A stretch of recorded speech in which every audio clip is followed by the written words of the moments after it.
Ain't nothing but cuties coming up in here.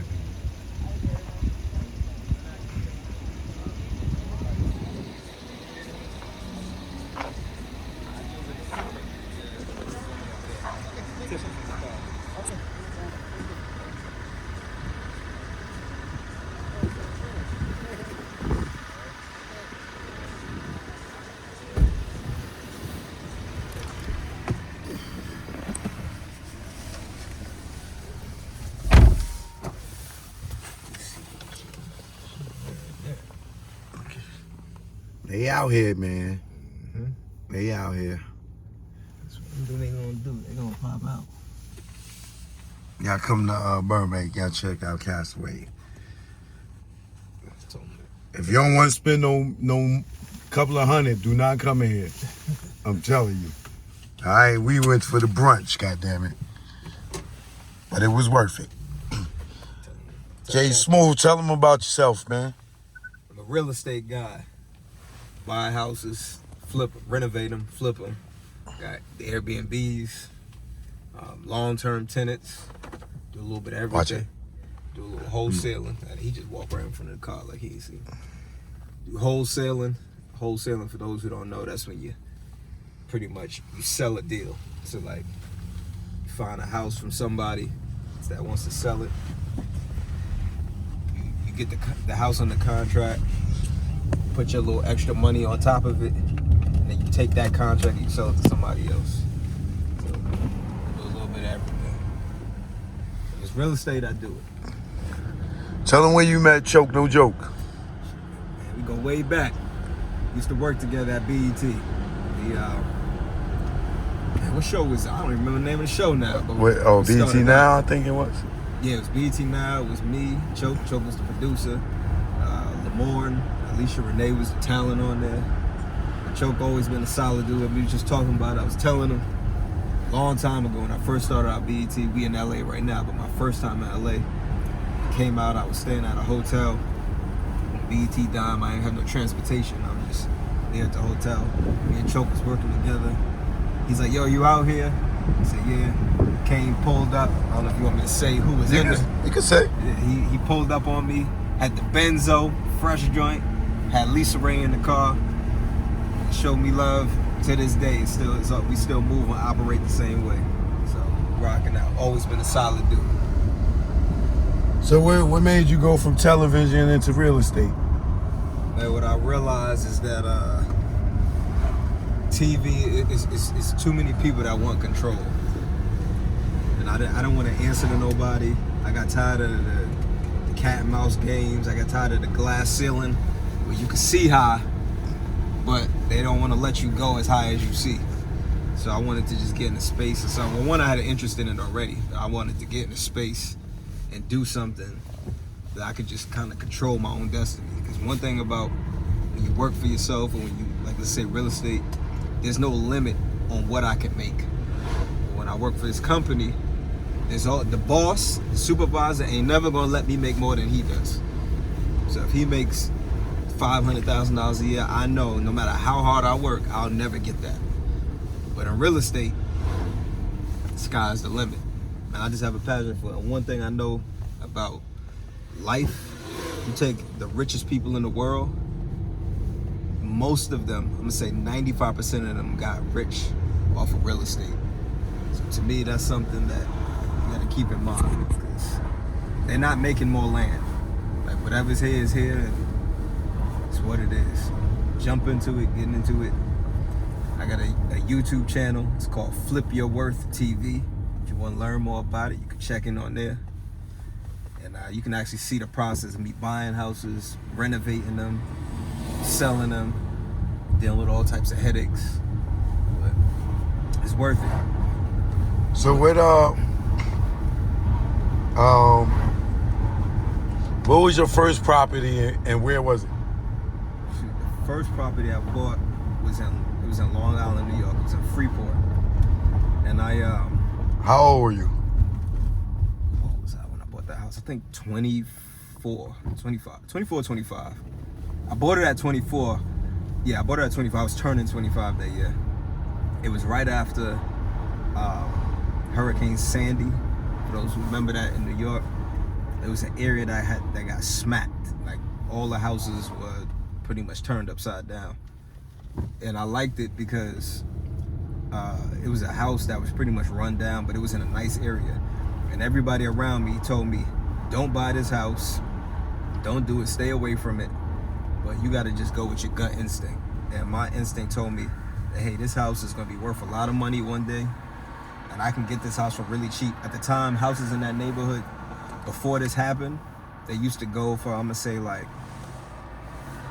$300,000-400,000. This house was on sale for $160,000. Nobody wanted it, nobody was touching it, it was all messed up. I bought that house, I fixed it up, I renovated it, and I stayed in the house for 2 years. But that was strategic, because in the law with capital gains, if you stay in the house for 2 years, you can make up to $250,000 of profit, and you have to pay $0 in taxes on that. So I strategically stayed in that house for 2 years. A little bit before 2 years hit, I listed the house on the market, and I'm like, all right, I'll give it a couple months to get an offer. I thought maybe I'll list it 3 months in advance. If it takes 2 months to get an offer, by the time I close, it will be officially 2 years, so I get to eliminate the taxes. Well, I listed that house and got an offer the same day. I had to prolong the closing just so I could hit the 2 years, but I ended up selling that house 2 years later for $365,000. And after that, how much you paid for it? $160. Okay. So after that, I was like, okay. Now tell people how you doing. did you drop 160 grand? How did you purchase the house? Now you just got, so it's kind of crazy because at the time I had a car and I had my own like apartment. I was living in Jersey. This is when I was still working at BET. And what I ended up doing is selling a bunch of my stuff. I sold my car. I had a bunch of like TV equipment and stuff that I had. I sold all of that. And then I actually moved back into my parents' crib for a year, because when I was trying to buy that first house, I had to build my credit up because it wasn't established. I was still young. I had never really had none of my credit. So I sold everything, sold my car. Everybody was like, man, you sold your car. Like, what are you doing? Did that, stacked up my bread, was working, saved every check. I probably had like, say, eventually over a course of a year, I probably saved like 30 grand between that and selling stuff. And then that was just part of my down payment on the house, because you got to know how to finesse it. I told them I was living in a house. So I was going to live here. So when you got to live in the house, you only have to put 3.5% down. So I had to put 3.5% of 160. And that other money I had, just, I just saved it, and that's how I purchased it. But I always knew the game plan. The plan was always, buy this house, I'm gonna renovate it, I'm gonna stay in it for this amount of time, and as soon as I hit that time, it's gone. Like, putting it up for sale, and that's exactly what I did. Even people was telling me don't sell it because they love the house, but I'm not gonna get attached to the material things. It's a game plan. You gotta stick with the game plan, and that's what I did. And that first flip did like 200 in profit, and after that, I was like, all right, this is the path we on. And then I did another one in Houston right after that. That one did well too. And then Where made you go from Houston, from Long Island to Houston? Because my wife, now then girlfriend, was having a family reunion. Had never been to Houston before, but I was into real estate. So what I would always do is, anytime I went to a different city, I would always look into like what real estate there is doing. Like, what can I get for this same amount of money? How would this money stretch in these places? So I saw this house that was pretty cheap. It was like 3,000 square feet. It was $118,000. I'm like, that's crazy. Like, a 5-bedroom house for 118. So we went out there for the family reunion. I reached out to a realtor out there, and I didn't know him. Just Googled Houston realtors, found somebody.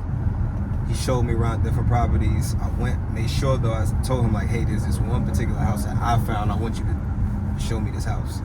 Went there, walked it, loved it. I saw the potential. So I bought that house, same way I did with the first one, but this time it's a little different because I already had my credit was established. It wasn't the long wait. But went there, got it for 118. I think I put like 40-something thousand in that house, like, to renovate it. And ended up selling it for like 295. And after that, I was like, damn, I just did this joint back to back. So Like it's not that I didn't want to work a job anymore, but what I realized is because I was doing these different houses and renovations, my time was not working for me the way it should have. So like I'm sitting there at a job and I'm getting phone calls from contractors, and the dude I'm working at my job is getting the attitude. Dude I'm working at the job is giving me an attitude because I'm trying to handle business on my own. And I'm like, man, I'm off this. So ultimately I just left the job and I ain't looked back since. So your first property you sold in what year? I bought that house in 2013. I sold it at the end of 2015. How many properties have you brought and sold to date? Since then, Yeah. I don't know the exact number, but it's somewhere between 40 and 50. Since 2013 to now? Since from 2015. 2015 to now. Because 2013 is when I bought that first. So that's 7 years. Yeah. And you said you sold at least 40 houses. Yeah, I've sold about 40. I still have 9 right now. Like 9 I currently own. Right. But I've sold probably like 40 something for sure. It's somewhere between 40 and 50. I don't know the exact number. But right. Have you made $1 million yet? yeah. Okay. So you could say that you're a self-made millionaire from walking from producing television shows, working in television, and started flipping houses doing real estate. Right. And it changed your life and made you a millionaire. Yeah, I left TV to do this, and I've made more money doing this than I ever made in TV. I've made more money in 1 year than I made in my whole, however many years. That's what I was thinking. Yeah, it's crazy. If I took, and I made decent money in TV as time went on. Right. Like my first job was nothing. It was like low money. Right. But as I was there towards the end, I was getting 6 figures. All right. So for me, being not to cut you off, but for me, being a renter, so do you suggest I go and purchase a property, live in it for 2 years, sell it, and then get into real estate? I think it's tricky because there's this bad connotation people put on renting, and it's not necessarily a bad thing. I think it all depends on how you do it. I always tell people their first property they should not live in though. I think their first property should be a multifamily. You can keep a spot in there if you want, like to maybe take the basement if you have basements and wherever your area is at, and maybe that you just keep that for yourself, but rent out the other 2, and just use that to make money. And if or you can rent out all 3 units, make all the money that you want, and then rent wherever you live. Because if you do it the right way, the good thing about rent is that you can write it off. It's like, if you think of some of the richest people in the world, they don't own the houses that they live in. They might own 100 properties, but they rent where they live. Because where they live, they got that under their business. See, they writing off their rent. Right. So rent ain't necessarily bad. It's just how you doing it. Southwest. Right. Okay. Yeah. It's not a bad thing. It's just how you do it. But if you have the option of like you somebody that moves around, you know, your business. So I don't know if owning the house you live in makes sense. Right. Because you don't got a bunch of kids there and everything running around all day. I ain't got no kids Right. to be doing nothing with. So if I was you, I would just buy a house. Right. Let somebody else pay the mortgage. Let them rent it, pay the mortgage. Yeah. And then wherever you stay is where you stay. You write that off in your taxes. Say this is my office, my business expense. All right. So next year, I'm gonna purchase a property, and you gonna help me out? That's easy. We gonna make that happen. That's easy work. All right. So next year, y'all, choke no joke, I'm gonna purchase my first property. You know, I seen this dude come from not having a property, and my man is up. Yeah, we here now. He up. You know what I'm saying? So if he could do it, and I ain't watch him literally go step by step, but I saw the beginning and I see the outcome. I was working under him. Right. Word is He was more. the producer of the show. I was the PA. Right. You know what I'm saying? So And still gave me the same respect now then. and that says a lot about him. I appreciate that, brother. You know, you see how I pulled up with Al Reagan on him? Yeah, so this is my man Jay Smooth. He gonna give y'all all this information so y'all can follow him. If you want to reach out to him and get some tips, if you do real estate, you want to do business with him, you got some properties that you want to sell to him, holler at him. Here, it don't matter where you at, as long as you're in America, he got you. That's a fact. Appreciate the check-in. All right, give him the information. You can hit me on Instagram at Just So Smooth, JUSTSOSMOOTH, spelled out exactly how it sounds. And the YouTube is Flip Your Worth TV. It's that simple. Or just if you following Choke on the gram, just look up my name, you're gonna see it. And just follow me through there. All right.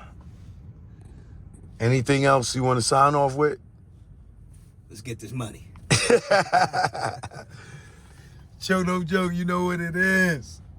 We out of here, man. My man dropping me off at the airport. You know what I mean? You know, I could have went to the Clearport. But I'm taking Southwest. They treat me better. I get free peanuts and soda. Yo, it's my brother right here. I love him, man. You know what I'm saying? Everybody, all our BET alumni, y'all watching, y'all see us together. This is how we still rocking, baby. Yep. All right?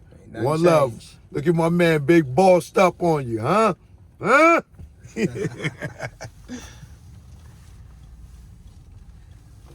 here. Yeah, that's cool. Southwest is right there. All right, cool. Choke no joke, man. I'm out of here. Cali, love y'all.